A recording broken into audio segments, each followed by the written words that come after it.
He stood at the counter with trembling hands, trying to count out the exact change for his water bill, $47.32, when the manager's voice cut through the quiet afternoon air like a knife. "Sir, I'm going to need you to step aside. Now." Walter Greene, 95 years old, Purple Heart recipient, widower, and the man who'd banked at Mountain View Federal Credit Union for 53 years, looked up in confusion.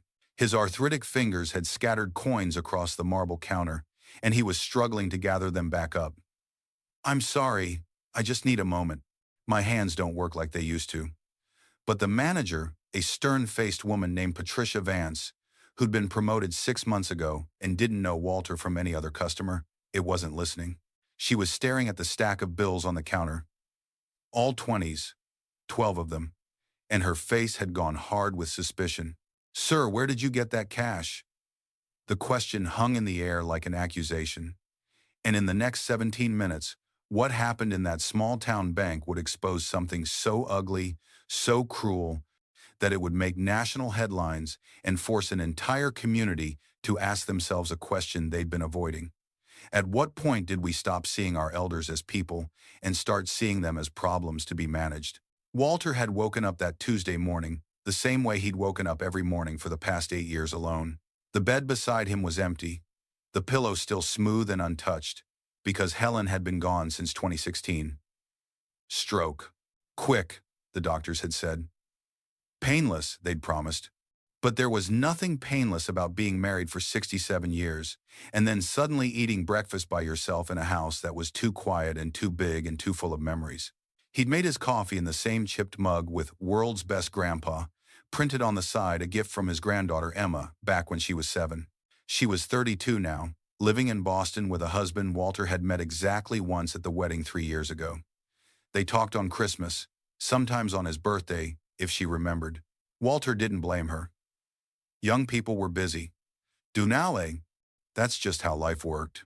He dressed carefully in his good slacks, the navy ones. Helen had bought him at JCPenney 10 years ago that still fit if he wore suspenders in his button-down shirt with only 2 missing buttons. His hands shook as he worked the remaining buttons through their holes. Parkinson's, the doctor had said 5 years ago. Progressive. Incurable. Some days were better than others. Today was not a better day, but he had errands to run. The water bill was due $47.32. He'd checked 3 times to make sure he had it right. And he needed to deposit the cash he'd gotten from selling his coin collection. 12 $20 bills. $240. That represented 70 years of collecting pennies and nickels and quarters and half dollars. His father had started the collection during the Depression and passed it to Walter, who'd added to it for decades. Every rare coin, every wheat penny, every buffalo nickel had a story. But last month the property taxes had come due. $972. His Social Security was $1,100 a month.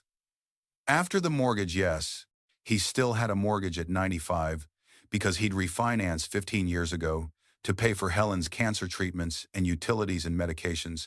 There wasn't enough. So he'd sold the collection to a coin dealer downtown. The dealer had offered $300. Walter had negotiated him up to $350. They'd settled on $320. The dealer had paid him in cash, 16 $20 bills. Walter had used 4 of them to make the partial tax payment. That left 12, which he was now going to deposit at Mountain View Federal Credit Union, which he is 1/5 and first in 5 on Sen, the same institution where he'd opened his first savings account in 1971 with $17. The walk to the bank was 6 blocks. His legs ached with every step, arthritis in both knees, a hip that never healed right after he fell 2 winters ago. But Walter believed in walking when you could, believed in staying mobile, staying independent. The alternative was giving up, and Helen had made him promise, in those final hours in the hospital, that he wouldn't give up, that he'd keep living, really living, not just existing. So he walked. The bank was quiet when he arrived at 2:15 p.m. Just one teller working, a young man Walter didn't recognize. Patricia Vance, the manager, was at her desk in the glass-walled office, typing on her computer. Walter had seen her around but never really talked to her. The previous manager, Tom Chen, had known Walter by name. had asked about Helen, had always greeted him with warmth. But Tom had retired last year, and Patricia had taken his place, and everything felt different now. Colder, more corporate. Walter approached the counter with his deposit slip already filled out in his careful, shaky handwriting. He pulled the 12 $20 bills from his wallet, a worn leather bifold Helen had given him on their 30th anniversary, and set them on the counter. Then he remembered the water bill, $47.32. He needed to get a money order for that. "Excuse me," he said to the young teller. "I need to deposit this cash, and I also need a money order for $47.32. The teller, his name tag said, Bryce, looked barely out of high school. He glanced at the 1220s, then at Walter, then back at the money. "Sure, let me just—" "Hold on a second." Bryce stepped away from the counter and walked to Patricia's office. Walter watched through the glass as Bryce said something, gestured toward Walter, said something else. Patricia stood up, her face already arranged in an expression Walter recognized from a lifetime of reading people. Suspicion, mistrust, judgment. She walked out of her office with Bryce trailing behind her, like an uncertain shadow. She approached the counter and stood there, arms crossed, looking at Walter the way you might look at a problem you needed to solve. "Good afternoon," Walter said politely. "I'm just making a deposit and, sir, I'm going to need to ask you some questions first." Patricia's voice was clipped. Professional, cold. "Where did you get this cash?" Walter blinked. "I'm sorry? The $240.20. Where did you get it?" "I sold my coin collection to a dealer downtown." "Is there a problem?" Patricia picked up one of the bills, held it up to the light, examining it. "These bills are sequential. Do you know what that means?" No. It means the serial numbers are in order, one after another. That's unusual for cash that's supposedly been in circulation. It's the kind of thing we see with counterfeit bills or money that's been stolen from a business." The words landed like punches. Counterfeit. Stolen. Walter felt his face flush hot with shame and confusion. "I don't understand. The coin dealer gave me this money. It's legitimate. I have a receipt." He fumbled in his pocket, trying to find the crumpled receipt the dealer had given him, but his hands were shaking so badly he couldn't get a good grip on it. "Sir, I'm going to need you to step aside. Now. I have other customers to help." Walter looked around the empty bank. There were no other customers, just him, just this 95-year-old man trying to pay his water bill. "I have a receipt," he repeated, his voice weaker now. "It's right here. I just need to. Sir, until we can verify the legitimacy of this cash, I can't process your deposit." Bank policy. Greene. "But I've been banking here for 53 years. You can check my account. You can call Loop, sir." Patricia's voice had gone harder. "I need you to calm down and step aside." "I am calm. I'm just trying to explain." Patricia turned to Bryce. "Call security." The words were like ice water. "Security? For what? I haven't done anything wrong." "Sir, you're becoming disruptive. If you don't calm down, I'll have to ask you to leave." Walter felt something crack inside his chest. Not his heart, though God knew his heart had been through enough, but something deeper. The thing that had kept him going through 95 years of life, through the Depression and World War II and Korea, through Helen's death and his own declining health. The stubborn belief that if you worked hard and played by the rules and treated people with respect, you'd be treated with respect in return. That belief was shattering right now, on this marble bank counter, surrounded by scattered coins he was too shaky to pick up. "I fought for this country," Walter said quietly. "I was at Normandy. I watched boys, kids younger than him." He gestured at Bryce. "Die in the sand. I came home and I worked 47 years at the steel mill. Never missed a day.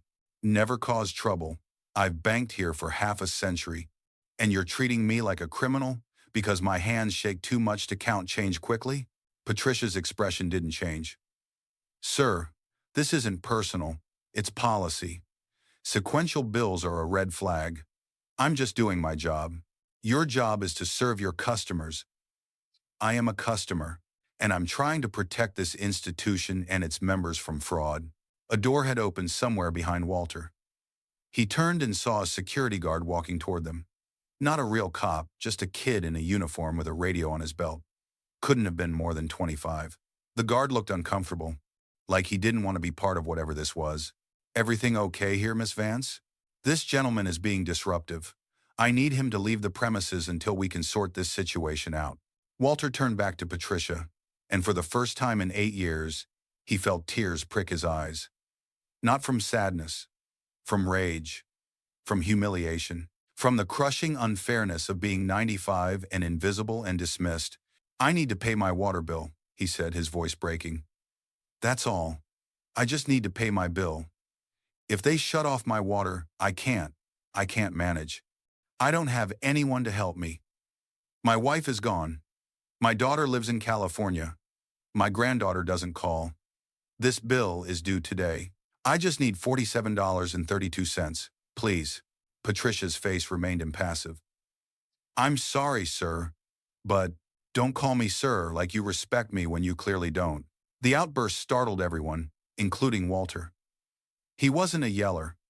Helen used to joke that in 67 years of marriage, she'd never once heard him raise his voice. But something had snapped. Patricia nodded to the security guard. Escort him out. Ma'am, maybe we should just, the guard started. But Patricia cut him off. Now please. The guard approached Walter with obvious reluctance. Sir, sorry, Mr. Mr. Guard problems. Greene. Walter. Greene. Mr. Greene, I'm going to have to ask you to come with me. Walter looked at the 12 $20 bills still sitting on the counter. His coins scattered across the marble, his deposit slip, carefully filled out, now meaningless. He looked at Bryce, who was staring at his shoes, clearly wishing he was anywhere else. He looked at Patricia, standing there with her arms crossed and her face set in stone. And then he looked at the other people who'd entered the bank. Customers arriving for afternoon transactions. An elderly woman with a walker. A middle-aged man in a business suit. A young mother with a toddler in tow. They were all watching now, all witnessing this spectacle. I'm not leaving without my money, Walter said firmly. That cash is mine, legally mine, and I need it. Patricia stepped forward and scooped up the 12 bills, holding them away from Walter like they might be contaminated. This cash will be held pending investigation. If it's determined to be legitimate, you can retrieve it. Investigation? How long will that take? Up to 10 business days. 10 days? My water bill is due today.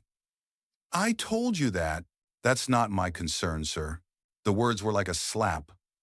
Walter stood there, his whole body trembling from Parkinson's, from anger, from the shock of being treated like he didn't matter.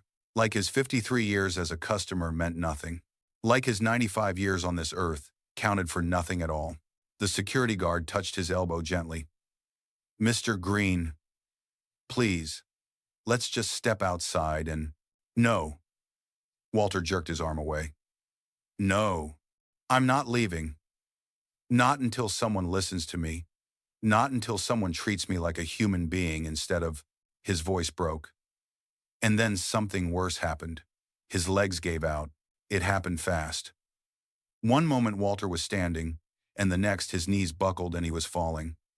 The guard tried to catch him, but wasn't quick enough. Walter hit the floor hard, his hip connecting with marble for the second time in 2 years. Pain exploded through his body. The coins he'd been trying to gather scattered further, rolling across the floor in tiny metallic circles. For a moment, no one moved. Then everyone moved at once. The elderly woman with the walker was the first to react. Someone call 911.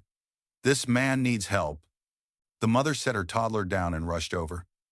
Sir, don't move, okay? Just stay still. The businessman was already on his phone. Yes, I need an ambulance at Mountain View Federal Credit Union on Main Street. Elderly man collapsed. Patricia stood behind the counter, her face pale. He just fell. The guard knelt beside Walter. Mr. Greene, can you hear me? Are you okay? Walter was trying not to cry, trying not to show how much it hurt, trying to maintain some shred of dignity in this nightmare. My hip. I think it's my hip. Okay, just stay still. Ambulance is coming. Walter looked up at the ceiling acoustic tiles with water stains, fluorescent lights that hummed. He wondered if this was it, if this was how it would end. 95 years of life culminating in him lying on a bank floor, accused of fraud, in agony, while strangers hovered over him with pity in their eyes. Helen's voice echoed in his head. Don't give up, Walter. Promise me. I promised, he whispered. What's that, mister? Greene? The guard leaned closer. I promised my wife I wouldn't give up. The elderly woman with the walker had made her way over. She knelt down with obvious difficulty, her joints protesting, and took Walter's hand. You hold on, sweetheart. You hold on tight. Patricia was still behind the counter, frozen. Bryce had come around and was standing there uselessly, looking horrified. The other customers were forming a protective circle around Walter, like they could shield him from whatever had led to this moment. The ambulance arrived 7 minutes later. Paramedics rushed in with a stretcher and equipment, asking questions rapid fire. Walter answered as best he could through the pain. Yes, he fell. No, he didn't lose consciousness. Yes, his hip hurt badly. Yes, he took blood thinners. Yes, he had a history of falls. They were preparing to lift him when a voice cut through the chaos. Wait. Everyone stop. What the hell is going on here? Walter turned his head and saw a man in his 60s pushing through the crowd. He was tall, silver-haired, wearing jeans and a flannel shirt. His face was weathered in the way that comes from years of outdoor work, and his expression was thunderous. Tom? Walter's voice was weak. Tom Chen, the former bank manager, knelt beside Walter with surprising agility for a man who'd had both knees replaced. Walter? Jesus Christ, Walter, what happened? I just came to deposit some money and pay my water bill.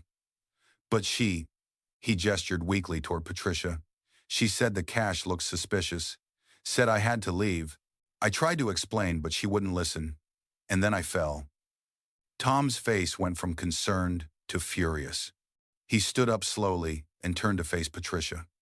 When he spoke, his voice was quiet. The kind of quiet that's more dangerous than yelling. Patricia, tell me you didn't do what I think you did.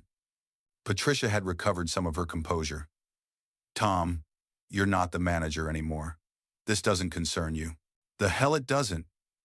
Walter Greene has been a member of this credit union since before you were born. He's one of the most respected men in this town.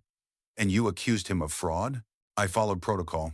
Sequential bills are a red flag for Christ's sake, Patricia. He's 95 years old.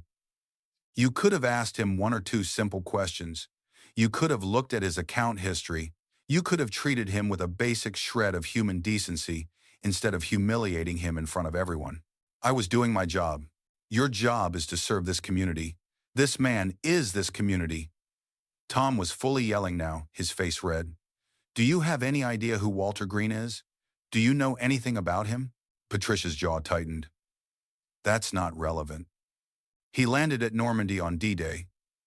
He earned a Purple Heart at Bastogne. He came home and worked at Harrison Steel for 47 years without missing a single day. He coached Little League for 20 years. He volunteered at the VA hospital. He donated more money to this town than you'll see in your entire career. Tom's voice was shaking. And you treated him like a criminal because he couldn't count change fast enough for you? The bank had gone absolutely silent. Even the paramedics had stopped moving, watching this confrontation unfold. Patricia's face was ashen. I didn't know. You didn't bother to know. That's the problem. Tom looked down at Walter, and his expression softened. Walter, I'm so sorry. This never should have happened. It's okay. Walter whispered, though it wasn't. Nothing about this was okay. No, it's not. Tom turned to the paramedics. Take care of him, whatever he needs. Send the bills to me personally. Tom, you don't have to.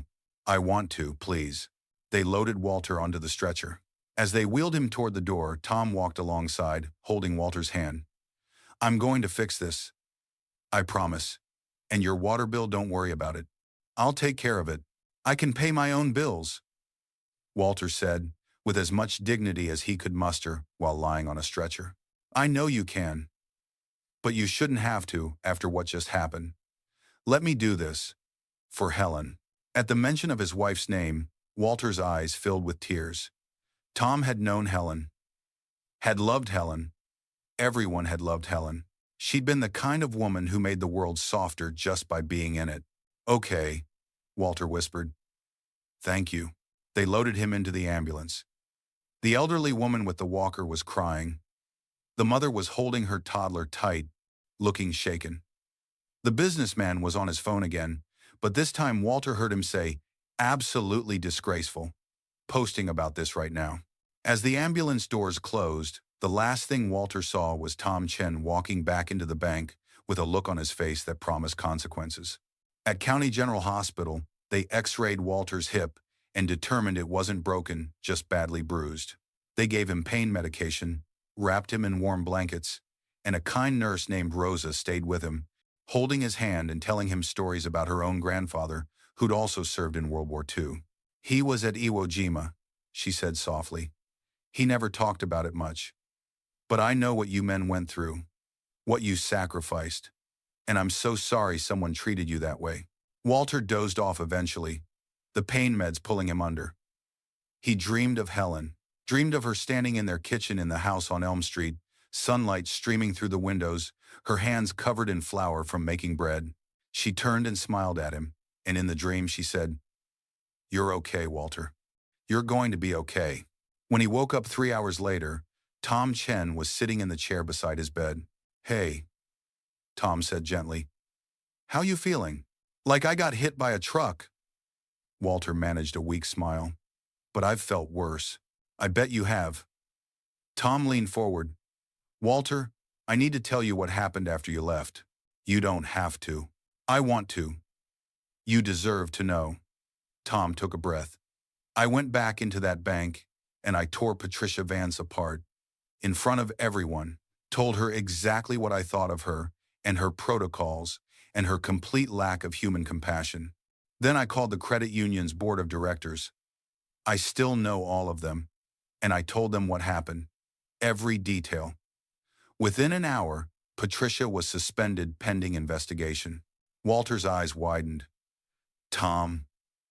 "Yes, I did. Because what she did wasn't just cruel, it was illegal. Elder abuse, at minimum. Possibly discrimination. The board's already talking to lawyers." Tom pulled something from his pocket. "These are yours." He held out the 12 $20 bills. "She said they were suspicious," Walter said quietly. "They're not." I looked at them. "Yeah, they're sequential. But that just means the coin dealer got them fresh from his bank. Happens all the time. Any competent manager would have known that." Tom pressed the bills into Walter's hand. "Your money. See, du versant to, du versant P, and I already paid your water bill. And your electric bill. And I set up automatic payments from your account for the next 6 months, so you don't have to worry about it. Tom. And one more thing." Tom pulled out his phone and showed Walter the screen. "This is the credit union's Facebook page, posted 2 hours ago." Walter squinted at the small text. It was an official statement from the board of directors, apologizing to valued member Walter Greene for the unacceptable treatment he'd received. It promised a full review of policies and procedures. It announced a donation to the local VA hospital in Walter's name. It committed to mandatory sensitivity training for all staff. "There's more," Tom said. "The businessman who was there. His name's Robert Liu. He's a reporter for the county newspaper. He wrote an article about what happened. It's already got 10,000 shares online. People are furious. The credit union's phone has been ringing off the hook with people demanding accountability." Walter didn't know what to say. He looked at the money in his hands, at the phone screen, at Tom's earnest face. "I just wanted to pay my water bill," he whispered. "I know." Tom's voice was thick with emotion. "I know. And I'm so goddamn sorry that something so simple turned into this. A doctor came in then, a young woman with tired eyes who examined Walter and declared him stable enough to go home if he had someone to stay with him.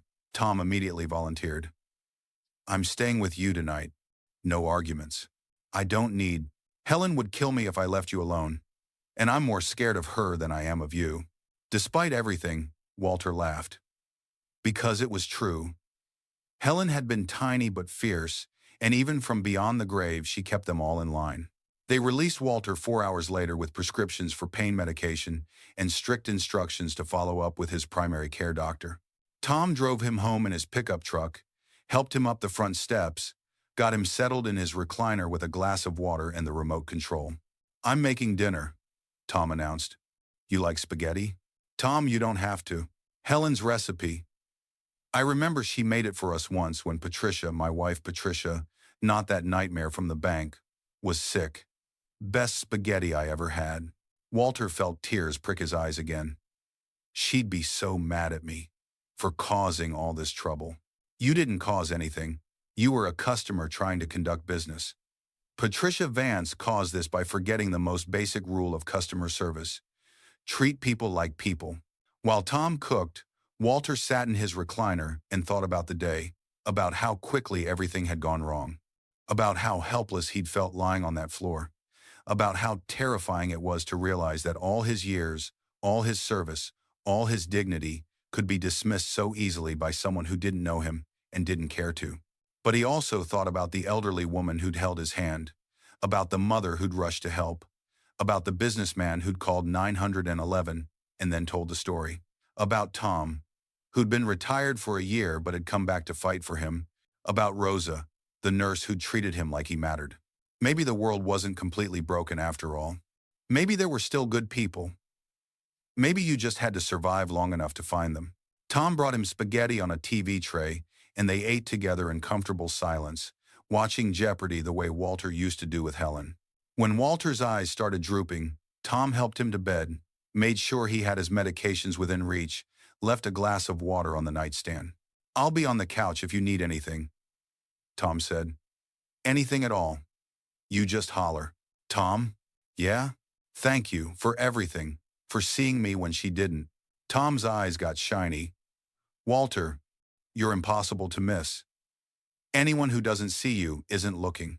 After Tom left, Walter lay in his bed. Helen's side still empty, still smooth, and stared at the ceiling. His hip throbbed despite the pain meds. His hands still shook. He was still 95 and alone and struggling, but he'd survived. Again. He'd survived D-Day and the Battle of the Bulge. Survived Helen's death. Survived today. And he'd survive tomorrow too. Day by day, hour by hour, until there were no more hours left. I'm still keeping my promise, he thought, sending the words out into whatever void Helen inhabited now. I'm still here, still fighting, and somewhere, in the dark and the silence, he could almost feel her hand in his, almost hear her voice saying, "That's my Walter. That's my brave, stubborn, impossible man." He fell asleep with the 12 $20 bills on the nightstand, right next to Helen's picture. His money, hard-earned, honestly obtained, rightfully his. Nobody would take that from him again. 3 weeks later, Patricia Vance was terminated. The credit union implemented new policies requiring managers to review customer history before making accusations. They created an elder advocacy position specifically to ensure senior members were treated with dignity and respect.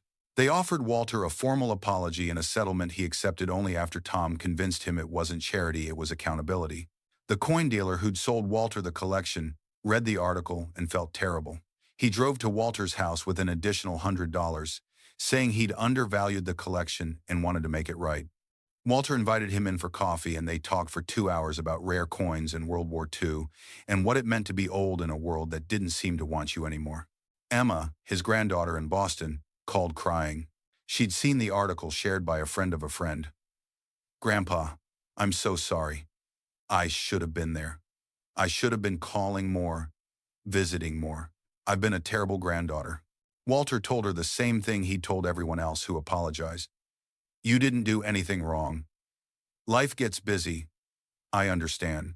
But the truth was, it did hurt. The loneliness, The invisibility. The sense that he'd outlived his usefulness and now people were just waiting for him to have the grace to disappear.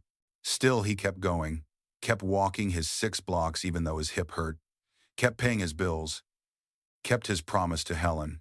And when Tom asked if he wanted to volunteer at the VA hospital together, helping other elderly veterans navigate the system, Walter said yes. Because maybe that was the point. Maybe you survived all the hurt and humiliation and heartbreak, not just for yourself, but so you could turn around and help the next person who was struggling. Maybe that's what Helen had meant when she'd made him promise to keep living. Not just existing, but living with purpose, with connection, with the stubborn insistence that you mattered, even when the world tried to tell you otherwise. Walter Greene was 95 years old. He'd earned a Purple Heart at Bastogne. He'd been married for 67 years. He'd worked for 47 years without missing a day. And he'd been accused of fraud at his own bank for trying to pay his water bill. But he was still here, still standing, still fighting, and that had to count for something. So here's what I need you to hear. Walter Greene's story isn't unique. It's happening right now, today, in banks and grocery stores and doctors' offices across this country. Elderly people being dismissed, disrespected, treated like problems instead of people.